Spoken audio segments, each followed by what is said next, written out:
Hello everyone, I'm going to talk to you a little bit about saving images for web and utilizing free resources out there online.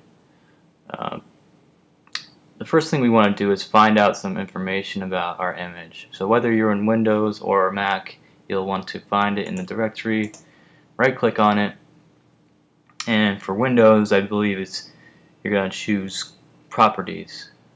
For Mac it's Get Info. So I'm going to go ahead and do that.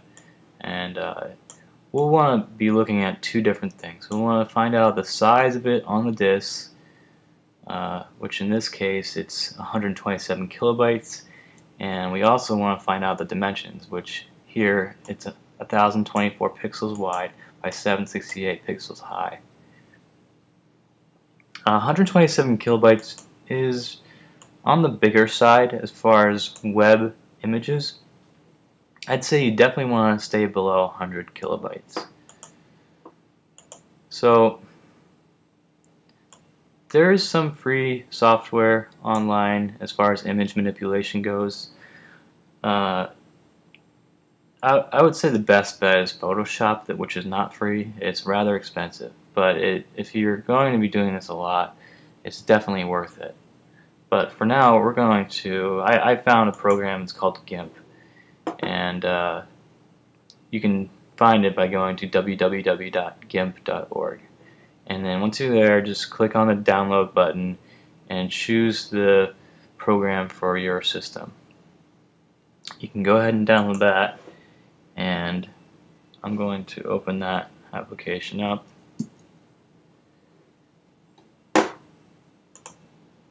Here, and click File, Open, choose my image, open it up,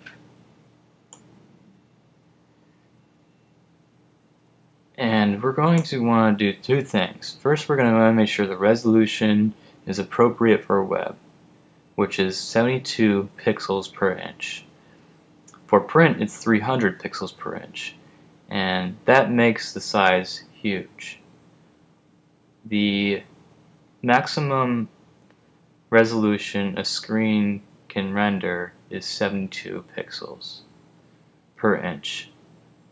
So we'll want to make sure, you'll always want to make sure that's what it's at for web. So I'm going to click on Image and Scale Image, and here we can see the settings that we want to change. Now for the website I'm using, I know that the maximum width is 760 that they render. You can see here this is at 100%, this image. So imagine seeing this image on the web. It's kind of big. So you can tell what it's going to look like as long as it's at the correct resolution. So I'm going back to these image settings here. And you want to make sure this is on. If it's off, then whatever you change here will be out of proportion. So you want to make sure the proportions are correct. So you want to make sure that's clicked.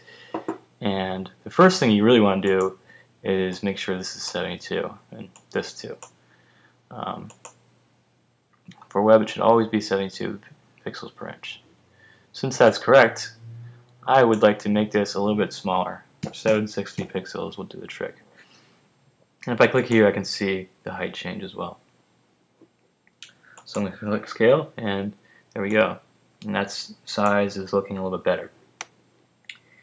And I'm going to click on File, Save As this. I'm going to keep it the same. I'm going to replace it, and here's a good trick. You can change the quality. You don't want to make it too low because you'll sacrifice quality, but you'll probably want to make it a little bit lower than what it's at now, just to cut down on the size. So I'm going to choose 70. Just checking that out. Okay. So I think we're good, and I'm going to click Save, and that's it. So if you had an image that was 3,000 pixels wide and you did that and you made sure the resolution is 72, you definitely cut the image size down, and it'll be easier to upload to websites. So anyways, I hope this was helpful for some of you out there, and thank you.